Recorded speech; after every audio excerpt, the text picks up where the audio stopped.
Hey everyone, Randy Wild here to discuss some of the legal issues with the teacher evaluation process and kind of look at the articles that we covered in this module, as well as some of the one of the court cases that I came across that I found was interesting, and then look at some of our district policies where I work. So we'll go ahead and get started here.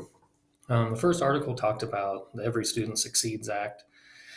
And that was kind of a big time in education because, as far as teacher evaluations, because it took the federal government out of the equation and it wanted things to be more localized. So state governments weren't as involved, and it really wanted to create a partnership between the Teachers Association, um, school districts themselves, superintendents, principals, teachers collaborating to come up with a good tool and a good system that would work for everybody.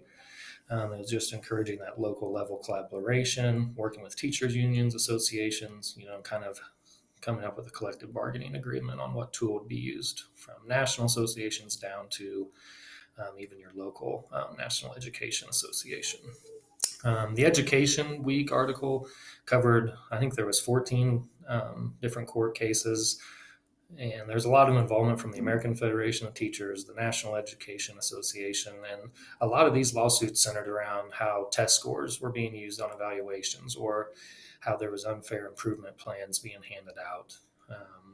Just the type of evidence that was being used, new procedures, and one of them even came down from the state level, where in the lawsuit, discussed, well, this is supposed to be a district collaboration and more localized, according to that last article that we discussed with the Every Student Succeeds Act. And so they were doing a lot of discussions about how student growth measures or assessment scores, you couldn't accurately evaluate a teacher due to factors like poverty or students, maybe aren't capable of learning all the material needed throughout the course of a year.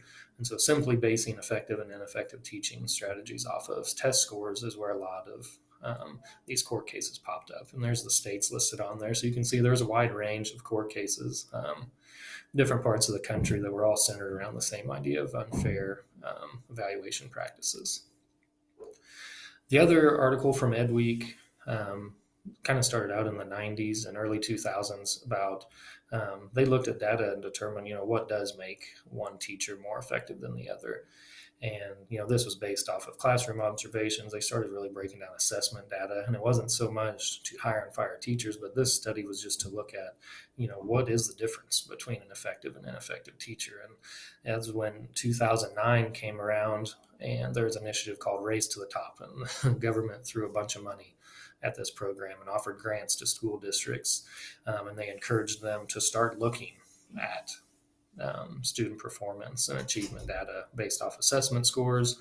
And, it started out as 15 states originally, and it moved up to 28 states. They kind of put in some of this data into their teacher evaluations.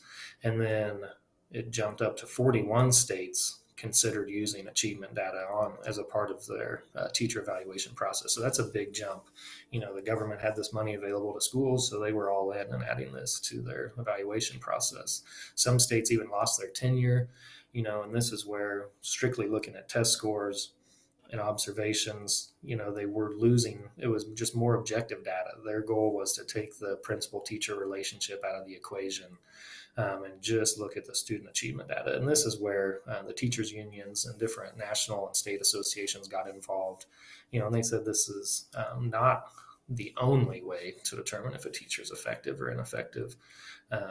There's a lot of things like poverty was something that each of these articles touched on. These kids aren't going to achieve as high as kids who are more privileged possibly or grew up in different environment. They're going to obviously score better, especially at a young age. So one of the articles or one of the court cases that I found that kind of tied into some of this directly from those Education Week articles was Doe versus Antioch. And it was actually Jane Doe versus Antioch. And this was a group of people from California who weren't satisfied with how their schools were performing. There's 13 districts that they collected data from. And the people filing this lawsuit were teachers, parents, investors from all over California that were not satisfied with how the teacher evaluations were being used. and that they thought, if our kids are going to achieve better, we need to follow the data from their test scores and figure out how to get teachers in here who are going to raise our test scores and teach our students better. And so one of the acts that was imposed in 1971 was the Stoll Act. And I'll pop over here to kind of show you some information from that. This was passed in 1971, and where the Student Matters group, the language that they pulled out of this was California school district to evaluate and assess teachers by looking at the growth of the student measures and their progress. So that was a language they pulled out of there to kind of support their case. And so it went to the court. They said that it needed to be used to improve teachers, not to hire and fire teachers, but the school districts were ignoring this, and they weren't using this student achievement data, as the Stoll Act stated. So they said they were in violation of that. Well, the court went through everything, and they ended up finding that the schools were using this data. It didn't have to be the only data. Where the Student Matters group wanted it to be one of the sole measures of student or teacher effectiveness, the court said they're using it as the information stated, where it says looking at student growth measures. So they're looking at instructional strategies, their curriculum, the environment. They were using a multiple prong approach, so the districts won this case, which I think is how it should have turned out. Some of the policies we use here at USD 321, we use the E4E tool, Southwest Plains. We collect observation data. There's a formal evaluation. They use the e-walkthrough data as part of this. We do have student growth measures that teachers collaborate with their supervisors about. And then there's the pre and post conferences, where a lot of that growth takes place and a lot of those good discussions take place. Our cycle for evaluation, your first 2 years your first 3 years, you get evaluated twice. And then the next 2 years once, and then it's every 3 years after that. The E4E tool is the 4 elements of teaching. And so the 4 elements are the learner. So how are teachers differentiating their instruction? What's their environment like? What techniques is the teacher using to reach the learners? Knowledge would just be the mastery of the curriculum, how well you are presenting the content and how well you know the content in order to teach it. Instruction, it's the teacher good at planning? Are they engaging their students? How are they using data to not only grow as a teacher, but help the students grow and improve their scores? And then the professional is just, are you a reflective teacher? Do you show honesty and integrity? How do you use feedback? Are you giving feedback to the students?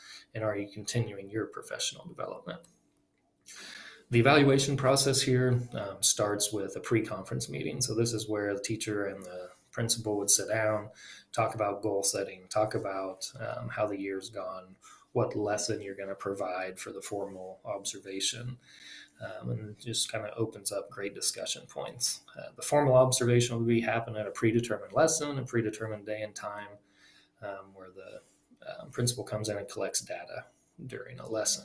So then both parties are supposed to take some time to kind of look over the data. Some teachers even use a self-evaluation tool that the principal provides for them, and the principal fills out his evaluation and gets a copy to the teacher. So then at the post-conference, sit down and discuss, where you were scored, whether it's at a novice level or whether it's an expert level, and kind of discuss those. And the principal is able to provide data, and the teacher can provide data to kind of come to an agreement on where they should fall in those areas. Then there's a reflection period. A teacher doesn't have to walk out of that meeting signing the evaluation. There's time to reflect, and then there's an agreed upon date when it can be signed if both parties are in agreement. So when a teacher receives a poor evaluation, the first thing that we're encouraged to do is just, set up another meeting to collaborate with the principal and try to come up with something that can be agreed upon.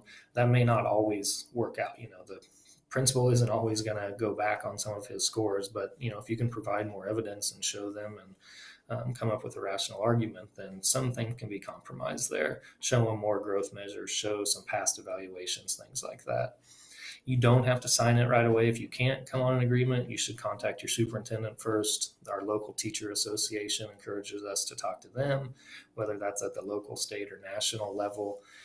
And if you're not finding answers there that can help you out, then maybe look into some legal representation if you feel like you have a just cause and you have viable data. As a future administrator, I just want to make sure I'm always up to date on current trends and I'm receiving all the training I need to be an expert using the tool that my district's using. I don't want to go into something not prepared when I'm trying to help teachers grow and things that can affect their job and their livelihood. I will need to be in constant communication with my superintendent. If I see some potential issues pop up with teachers and, maybe they're not performing as well as I like, how he would like me to move forward, what suggestions he has in his experience to kind of help the situation go more smoothly. I want to make sure I'm consistently out in the classrooms, gathering data informally, just popping into classrooms, as well as using e-walkthrough tools to have data collected on teachers throughout the year, not just during the evaluation cycle. I want to be able to provide teachers professional development that fits them. I want to be able to provide them collaboration time, mentoring time, getting together with their PLC groups and observing each other teaching in their different elements. I think is really important. Documenting everything, every conversation that I have about the evaluation process, making sure I'm well documented on providing improvement plans for teachers and how we're moving forward. And then always staying current on legal cases. I think this module is great for future administrators to read through some of the issues that school districts face, whether it's lawsuits from parents or the state level, various organizations coming together, just being current on the legal issues in education, and then always treat teachers fairly. Collaborate with them, not just during the evaluation cycle, but all year, every year, as well as possible, and make it a partnership with those teachers. Encourage that growth mindset more than anything. That's all I have. I really enjoyed this lesson. I think there's a lot of great information in those articles, and it was really kind of an eye-opening experience to see some of those different cases that go on. So looking forward to seeing everybody else's videos, and thanks, guys.